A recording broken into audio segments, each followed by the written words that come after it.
Caros amigos do Sagrado Coração de Jesus, louvado seja nosso Senhor Jesus Cristo. Este vídeo de hoje nós vamos tratar de um assunto sempre relacionado com o Sagrado Coração de Jesus, mas que talvez surpreenda a você,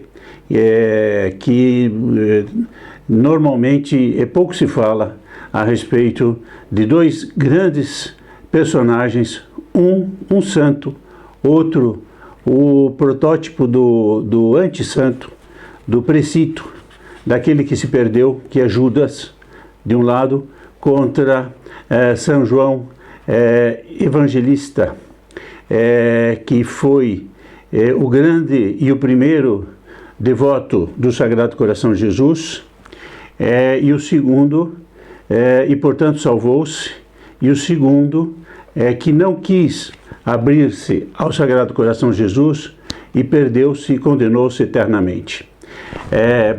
Antes de iniciar esse vídeo, eu apresento aqui a campanha dos devotos do Sagrado Coração de Jesus, e eu proponho que você, primeiro, se inscreva no canal, dê seu like, participe assim da campanha, e desde logo você está ajudando a difundir a devoção ao Sagrado Coração de Jesus. Meu nome é Atílio Faoro, eu faço este programa para a Associação dos Devotos do Sagrado Coração de Jesus. Moro na França e tenho a alegria de me dirigir a todos os meus conterrâneos para tratar de um tema tão importante quanto é a devoção ao Sagrado Coração de Jesus. Então, eu começo a tratar do tema, porque os santos, no caso São João Evangelista, diz a Igreja, os santos são modelos dos cristãos. Então, nós temos que primeiro ver como São João Evangelista foi um modelo para nós, de quem quer abrir-se, seguir, amar o coração de Jesus.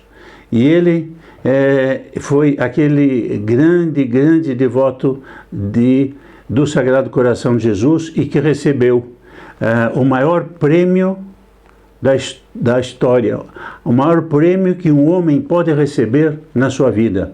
Ele recebeu Nossa Senhora em sua casa como mãe. Todos lembram do episódio na cruz. Estava Maria, estava São João, estavam as santas mulheres. E Nosso Senhor, olhando para São João, disse: "Filho, eis aí tua mãe." E olhando para Nossa Senhora, disse: "Mãe, eis aí teu filho." Quer dizer, neste momento, Nosso Senhor deu Nossa Senhora de presente para morar na casa de São João. E a partir desse momento, São João passou a ter Nossa Senhora em sua casa. Já pensaram o que é isso? Que recompensa que ele recebeu? Tudo por quê? Porque ele tinha uma grande devoção ao Sagrado Coração de Jesus. Vamos guardar esta primeira lição. A devoção ao Sagrado Coração de Jesus nos leva a Nossa Senhora e faz com que, da mesma maneira que São João recebeu Nossa Senhora em sua casa, nosso Senhor Jesus Cristo nos dá a Nossa Senhora. Então, vamos aumentar a nossa devoção, o nosso amor ao Sagrado Coração. Isto é uma primeira lição deste exemplo da vida de São João. Mas, no Evangelho, há outros personagens que entram na consideração, na narração bíblica. Um deles é Judas. E nesse sentido, nós devemos também ver o que foi Judas e perguntar, Judas, que era um dos 12 de São João, São Lucas, na narração dos 12, diz, Jesus chamou a si 12 e dá o nome entre eles de Judas. Quer dizer, ele foi um dos 12. Ele podia estar ali ao lado da cruz naquele momento. E depois ele não estava ao lado da cruz. Judas, quem foi Judas? Foi aquele que recusou o amor de nosso Jesus Cristo. é para ser muito meditado, porque nós também, infelizmente, podemos fazer algumas vezes como Judas. E nós conhecemos na história outros outras pessoas chamadas com uma grande vocação, evidentemente não tão grande quanto a dos 12 apóstolos. Os 12 apóstolos são as 12 maiores vocações da história, e nisso estava Judas. E ele então recusou, e recusando, ele recusou o amor de nosso Senhor Jesus Cristo. E passou a ser considerado pela história o traidor. Quando se fala de Judas, é aquele escárnio, é aquele horror. Ele teve outros pecados. Ele foi ladrão. São João Evangelista conta, aliás, um episódio também muito curioso. São João Evangelista conta que quando Santa Maria Madalena derramou perfume nos pés de nosso Senhor Jesus Cristo, Judas protestou e disse: devemos dar esse dinheiro aos pobres.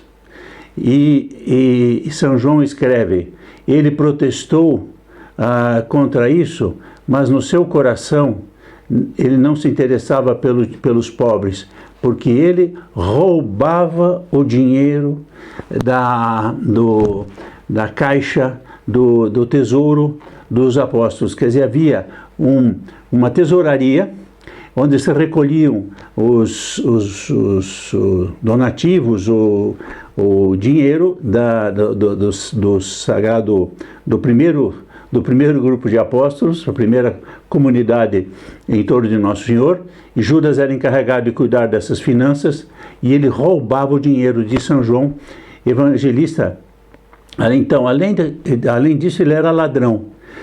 Ele era ladrão, mas acontece que, perto da traição de Nosso Senhor Jesus Cristo, de abandonar Nosso Senhor Jesus Cristo, não há outro pecado maior. E, apesar do nosso século ser um século de vergonha, de miséria, de decadência, eu não ouço falar, e eu acho que não existe pai na história, talvez na história dos 2000 anos da igreja, nenhum pai que deu ao seu filho o nome de Judas. Por quê? Porque Judas vem aquela marca da traição. Não há pecado maior do que a traição. Traição do seu mestre, traição daquele que tinha lhe feito bem, né? E que tantas vezes tentou salvá-lo, até no último momento, quando nosso Senhor Jesus Cristo estava, depois de rezar no horto, chegam os soldados para prendê-lo. Judas, com um bolso cheio de dinheiro, 30 moedas, 30 moedas, o que era 30 moedas? O dinheiro estava no bolso já, e Nosso Senhor lhe pergunta: meu amigo, aqui viestes? Olha a expressão, meu amigo, não é? Quer dizer, Nosso Senhor tentava a todo momento ainda, com a esperança de que ele se arrependesse, não se arrependeu. Então, nós devemos perguntar, essa é a pergunta desse vídeo: por que Judas se perdeu? Por que Judas caiu? Por que Judas traiu? E por que desesperou-se? Porque no fim ele se desesperou e se suicidou. Então, além da traição, do roubo, o suicídio. E Nosso Senhor chegou a dizer dele a coisa mais dura que se pode dizer de uma pessoa: melhor seria que ele não tivesse nascido. Imagine Nosso Senhor dizendo de alguém: melhor seria se ele não tivesse nascido. É impressionante isto. Essa é a personagem daquele que não quis amar o Sagrado Coração de Jesus. Então, nós devemos ter aqui uma meditação, uma consideração a respeito do seguinte: por que ele chegou a esse ponto de traidor, de desesperar-se e de suicidar-se? Os moralistas, sobretudo, eu tenho uns comentários do padre Tian Mertot, que foi um grande pregador católico do século XX, húngaro. Ele diz que foram 3 razões. 3 razões levaram Judas à perdição. A primeira razão, ele disse: Judas não combatia as suas más inclinações, não combatia as suas tentações, porque cada homem, você, eu, todos, essa é uma regra universal para todos os homens, temos más inclinações, temos aquela lei que São Paulo diz, que o espírito está pronto, mas a carne é fraca, aquela lei que nos leva a pecar. Aquela lei não é lei, é a consequência do pecado original. E nós temos a obrigação de lutar continuamente contra o pecado original, contra as consequências do pecado original. E Judas provavelmente não teve esta disposição de lutar e resistir às tentações e às inclinações ruins. Por que que isso aconteceu? Porque ele foi pouco a pouco, porque isso não se passa de repente. Existe um princípio moral que diz: nada de grande se faz de repente. Nemo sumum fit repente, se diz em latim. Então, uma traição deste tamanho não pode ter acontecido, uma queda deste tamanho não pode ter acontecido de maneira imediata. Houve uma preparação que foi a falta de lutar contra as más inclinações. Essas más inclinações, para cada um, tem suas formas. Um é a sensualidade, outro é a avareza, outro é a inveja, outro pode ser a preguiça, os prazeres, busca de prazeres. Nós temos que lutar continuamente contra isso. E me faz lembrar, vocês imaginem também, onde estavam os pais de Judas. Os pais de Judas que, quando receberam a notícia de que Judas tinha se suicidado, eles deviam saber que Judas era apóstolo.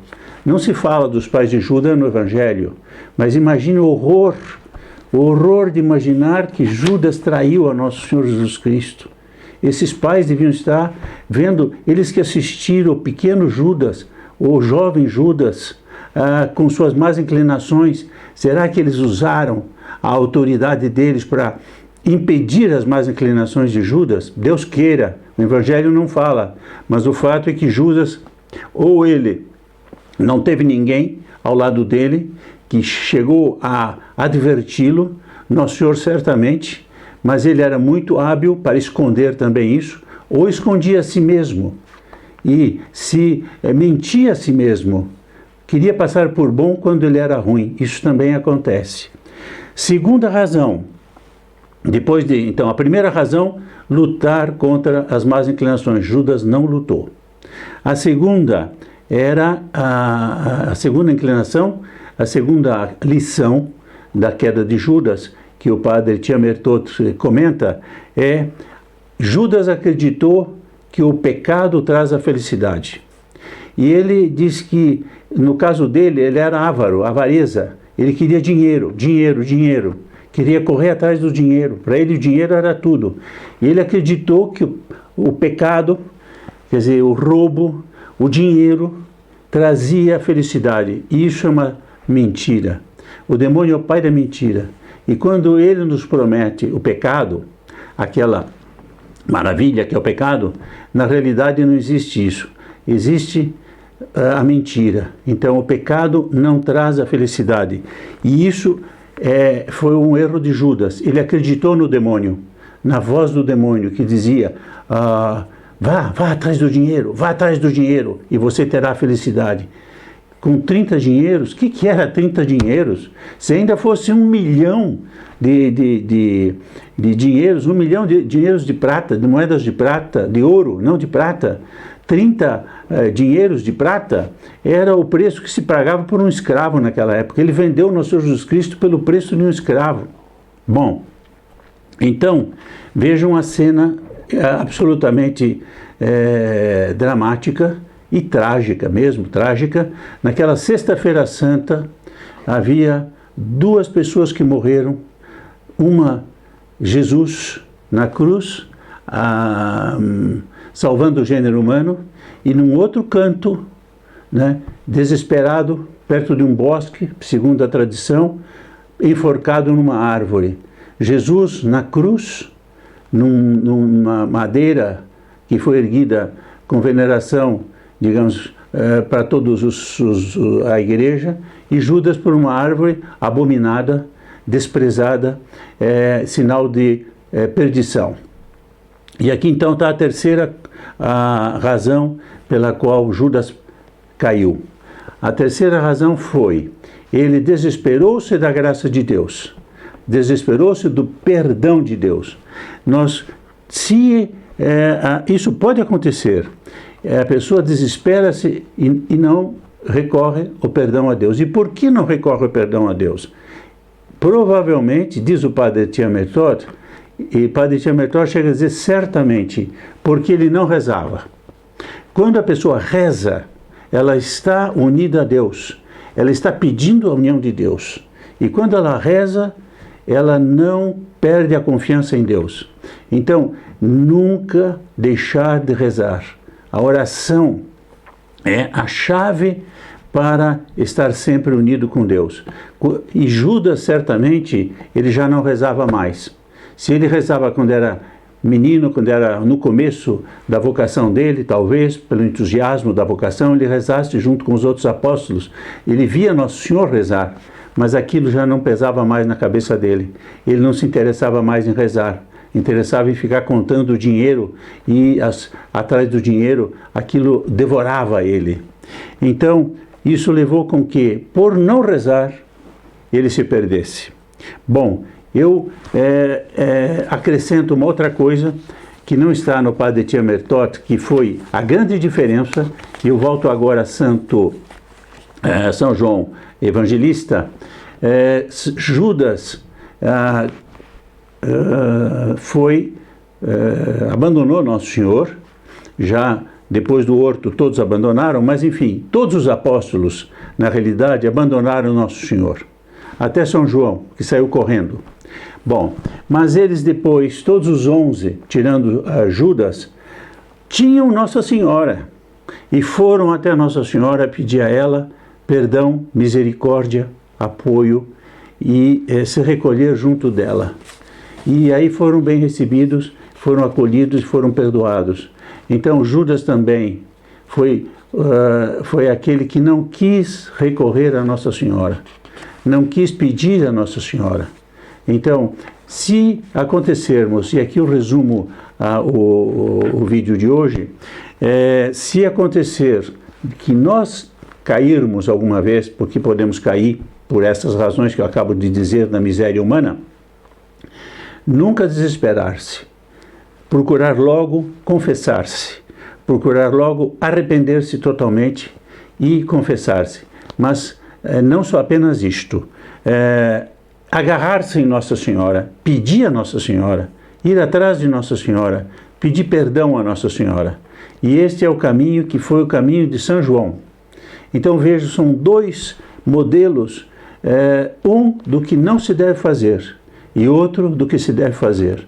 Quando se faz, quando se confia, quando entrega-se ao Sagrado Coração de Jesus, a gente tem como recompensa Nossa Senhora. Mas para isso, meus caros amigos, você que está me ouvindo sabe que é preciso lutar. Lutar interiormente contra as tentações, lutar exteriormente contra as dificuldades da vida. Não acreditar que o pecado é a felicidade, vai nos trazer a felicidade, nessa mentira que o demônio nos dá, e jamais desesperar. E por isso, o Sagrado Coração de Jesus, na ladainha, tem essa invocação com a qual eu termino o vídeo de hoje. Sagrado Coração de Jesus, eu espero e confio em vós. Não esqueça de pedir a ajuda ao Sagrado Coração de Jesus e colocar as suas intenções de orações na missa dos devotos do Sagrado Coração de Jesus. Basta chamar o telefone 0800 608 6247. Que o Sagrado Coração de Jesus, a Nossa Senhora, ajude a você e a todos nós.